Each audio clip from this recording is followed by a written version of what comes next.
ഇല്ല ഇത് അനുവദിക്കാൻ പറ്റില്ല. അല്ലല്ല ഞാൻ വന്നിരുന്ന് ഇങ്ങനെ സംസാരിക്കുമ്പോൾ നിങ്ങൾ എല്ലാവരും കൂടി ബഹളം ഉണ്ടാക്കുന്നത് ശരിയല്ല. നിങ്ങൾക്കൊരു ഡിഗ്നിറ്റി ഉണ്ട്. ഇവിടെ ഇരുന്ന് സംസാരിക്കുന്നത് ഞാനൊരു പൊസിഷനിൽ നിന്ന് സംസാരിക്കുക. നിങ്ങൾ പത്രസമ്മേളനം ഇങ്ങനെ വെറുതെ ബഹളം ഉണ്ടാക്കി. ഞാൻ ഇതുപോലെ ഒരു മുഖ്യമന്ത്രി ഇരുന്ന് തന്നിട്ടില്ല ഇതുപോലെ നിങ്ങളുടെ ഓരോ ചോദ്യത്തിനും മറുപടി പറയാൻ. പക്ഷേ നിങ്ങൾ ആ മര്യാദ നിങ്ങൾ കൂടി കാണി. നിങ്ങൾ എന്ത് ബഹളം ഉണ്ടാക്കുന്നത്? അപ്പം തന്നെ നടപടിയെടുത്തല്ലോ. എനിക്കാണ് കത്തയച്ചത്. അപ്പം തന്നെ ഇമ്മീഡിയറ്റ് ആയിട്ട് തെറ്റായ ഒരു കാര്യമാണ് അവർക്കെതിരെ പ്രചരിപ്പിച്ചത്. അപ്പം തന്നെ നടപടിയെടുക്കാൻ തീരുമാനിച്ചു.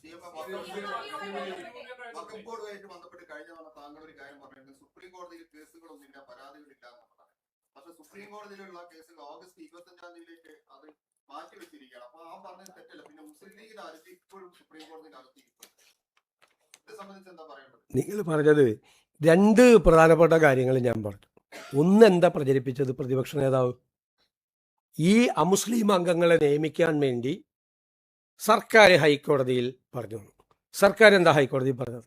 ഇപ്പോൾ വന്ന കേസ് തള്ളിക്കളയണമെന്നാണ് പറഞ്ഞത്. ആണല്ലോ. അതിൻ്റെ അർത്ഥം എന്താ? ഇപ്പോൾ ഉള്ള 4 കേസുകൾ തള്ളിക്കളയണം ഹൈക്കോടതിയിൽ. വഖഫ് ബോർഡ്, അദ്ദേഹം മുഖ്യമന്ത്രിയായിരുന്ന സമയത്ത് നിയമിച്ച വഖഫ് ബോർഡ് നേരെ സുപ്രീം കോടതിയിൽ പോയി. എന്നിട്ട് അവരെ പ്രവർത്തനം ഫ്രീസ് ചെയ്തു ഹൈക്കോടതി. എന്നിട്ട് പറഞ്ഞു സംസ്ഥാന സർക്കാർ കേസ് തള്ളിക്കളയണമെന്ന് ആവശ്യപ്പെട്ടിട്ടും ഹൈക്കോടതി അത് തള്ളിക്കളയാതെ അവരുടെ പ്രവർത്തനം മന്ദീഭവിപ്പിച്ചു എന്ന പ്ലീസ് നോ പറഞ്ഞു, കൃത്യമായിട്ട് പറഞ്ഞു. അപ്പോൾ സംസ്ഥാന സർക്കാർ ഈ കേസ് തള്ളിക്കളയണം എന്ന് ഹൈക്കോടതിയിൽ പറഞ്ഞു വന്ന പിന്നെ എന്താ അതിൻ്റെ അകത്ത് വിവാദം? രണ്ടാമത്തെ കാര്യം ഈ വഖഫ് ബോർഡ്, LDF സർക്കാർ വെച്ച വഖഫ് ബോർഡ് അവിടെ പറഞ്ഞെന്താണെന്നറിയോ? ഞങ്ങൾ ചെയ്തോളാം. ഈ 2 പേരെ കൂടി വെച്ചുകൊണ്ട്, അമുസ്ലിങ്ങളായ ആളുകളെ കൂടി വെച്ചുകൊണ്ട് ഞങ്ങളിത് പുനഃസംഘടിപ്പിച്ചു കൊള്ളാം. മൂന്നാമത് പറഞ്ഞൊരു കാര്യം അറിയാമോ?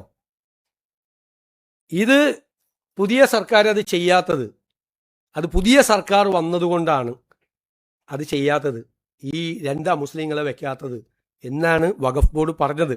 അതിൻ്റെ കംപ്ലീറ്റ് ഡീറ്റെയിൽസ് ഉണ്ട്. ഇനി ഇത് കൂടി കേട്ടോ. കഴിഞ്ഞ വഖഫ് ബോർഡിൻ്റെ കാലാവധി കഴിഞ്ഞതെന്നാ 14/12/2024 ഡിസംബർ 24 കഴിഞ്ഞു. സാധാരണഗതിയിൽ കാലാവധി കഴിയും മുമ്പ് തന്നെ ആ പുനഃസംഘടന നടപടി തുടങ്ങും. 4 മാസത്തിനകം ബോർഡ് വരുമെന്ന് 29/11/24 സർക്കാർ ഹൈക്കോടതിയെ അറിയിച്ചിരുന്നു. 24 വർഷത്തിൽ പുതിയ ബോർഡ് അന്ന് രൂപീകരിച്ചിരുന്നെങ്കിൽ അതിൻ്റെ കാലാവധി കഴിയും വരെ അത് നിലനിൽക്കുമായിരുന്നു. സർക്കാർ ചെയ്തെന്താ?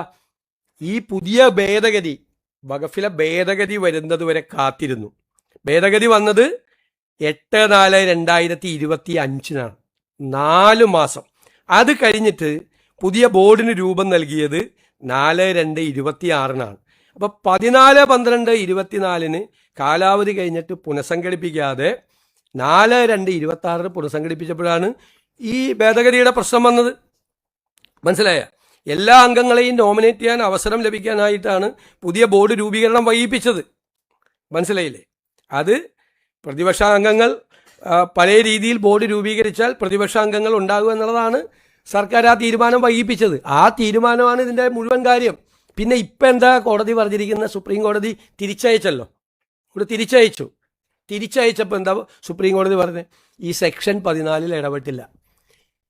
അതായത് മിനിമം അംഗങ്ങൾ, അമുസ്ലിം അംഗങ്ങൾ 2 എന്ന് പറഞ്ഞിട്ടുണ്ടായിരുന്നു ഈ നിയമത്തിൽ. അതായത് 7 വരെ ആവാം. 7 വരെ ആയ വഖഫിലെ ഭൂരിപക്ഷം അമുസ്ലിങ്ങൾക്കാവും വഖഫ് ബോർഡിൽ.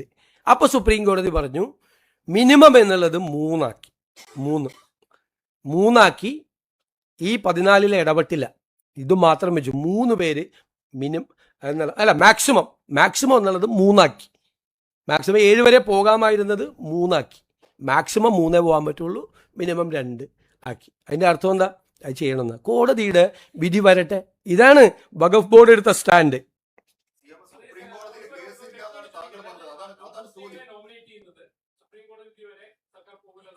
ഞാൻ പറഞ്ഞല്ലോ, കോടതിയുടെ വിധി പുറത്തു വരട്ടെ. കോടതി എന്താണ് സർക്കാരിനോട് ആവശ്യപ്പെടുന്നത്? കോടതി ചർച്ച ചെയ്യല്ലേ, ഈ വിഷയം ചർച്ച ചെയ്യല്ലേ. കോടതിയുടെ വിധി വരട്ടെ, നമുക്കെന്താ ധൃതി? നിങ്ങളെ ഡേറ്റ് നോക്കിക്കോ. ഇതിനായിരിക്കില്ല വൈകിപ്പിച്ചത് അന്നത് രൂപീകരിച്ചിരുന്നെങ്കിൽ പ്രതിപക്ഷാംഗങ്ങളെ കൂടി വരുമായിരുന്നു ഇതിൻ്റെ അകത്ത് ബോർഡിൽ. അത് വരാതിരിക്കാൻ വേണ്ടി മനഃപൂർവ്വം ഡിലേ ചെയ്താണ്. അവിടുത്തെ ഓർഡർ വരുന്നതിന് മുമ്പ് അവരത് കോൺസ്റ്റിറ്റ്യൂട്ട് ചെയ്തിരുന്നുവെങ്കിൽ ഇപ്പം അത് തുടരുമായിരുന്നു, അതിൻ്റെ കാലാവധി വരെ തുടരുമായിരുന്നു. കാലാവധി കഴിഞ്ഞിട്ട് മതിയായിരുന്നു ഈ പുതിയ നിയമം. അപ്പോൾ ആ പുതിയ നിയമത്തിൻ്റെ കാര്യത്തിൽ തീരുമാനം വന്നേനെ, എന്തെങ്കിലും തീരുമാനം